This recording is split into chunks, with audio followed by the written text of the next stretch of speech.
ambillah contohnya mana kita naikkan lagi. Contohnya perkataan apa? 99. 99 nama. 99 nama. Baik, kita ingat tadi makdud dia daripada nombor 11 hingga 99 dia mestilah mufrad mansub. Maka apa mufrad mansub dia? Contoh nama isman. Tamam, isman. Baik. Ni. Isman. Baik. 99. Tengok pada 9 dulu. Okey, apa 9? Ingat 3 hingga 9 dia mestilah yukhalif al-ma'dud. Maka isman adalah mudzakkar, ketika itu tis'ata. Okey. Tis'ata.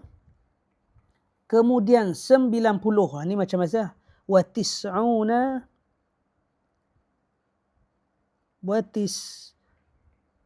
isman.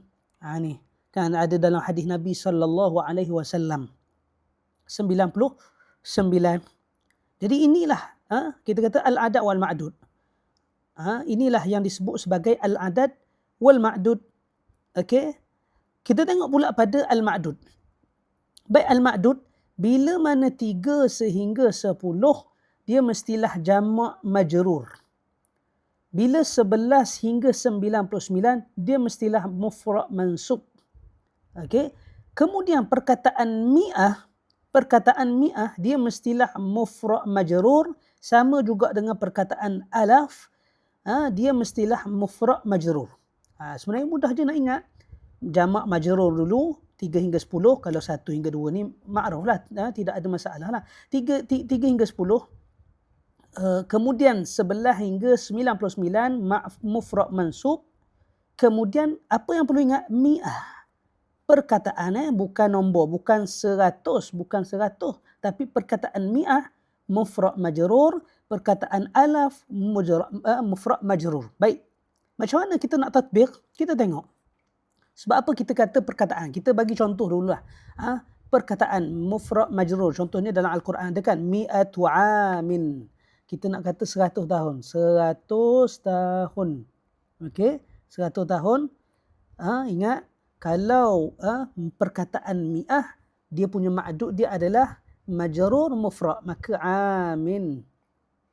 Maka macam biasa mi'ah. Okey. 1000 tahun. Ingat tadi kita sebut kalau ma'dudnya ma'dudnya adalah sebelumnya perkataan alaf, maka ketika itu dia adalah mufrad majrur amin. Okey. Kemudian alfu amin. Okey, alfu amin. Baik, itu sahaja yang perlu kita ingat. Baik. Kalau macam tu, macam mana pula dengan perkataan kita ambil dulu kita ambil 100 lah. 159. Ni tak ada dalam atas ni, dekat atas ni tidak ada. Tidak ada, kita kata tidak ada tak ada perkataan 159. Jadi macam mana kita nak buat perkataan 159? Baik. Pertamanya dulu kita tulis dulu ratus. Apa ratus? 100 tu adalah mi'ah. Okey. Mi'ah. Selepas mi'ah kita tengok caranya adalah kita buat perkataan 59. Kalau 59 tadi kita dah sebut dah. Tengok dulu kepada 9. Okey. Contoh kita ambil sama juga pelajar lelaki. Kita nak pilih ma'dud macam mana? Kita tengok kepada perkataan 59.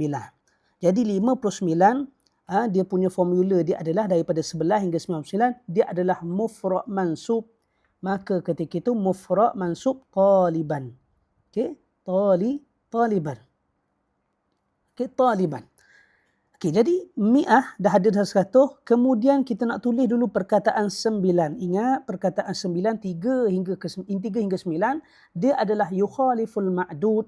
Maka taliban ni adalah taliban ni mudzakkar, maka yukhalif mi'ah wa wa tis'a. Okey, mi'ah wa tis'a. Okey, kemudian 50 wa khamsuna.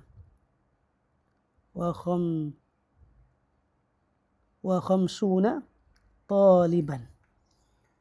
Kenapa pula taliban? Sebab apa? Bukan talibin, sebab tadi kan mi'ah kan dia mesti mufrad majrur. Ingat kita sebut tadi, ingat apa yang kita sebut, dia syarat mufrad majrur dia mestilah selepas perkataan mi'ah.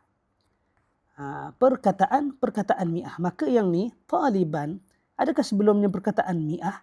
Bukan, sebelumnya adalah khamsun. Maka ketika itu dia bukan aturan tu tapi aturan 59. Aturan 59 adalah mufrad mansub.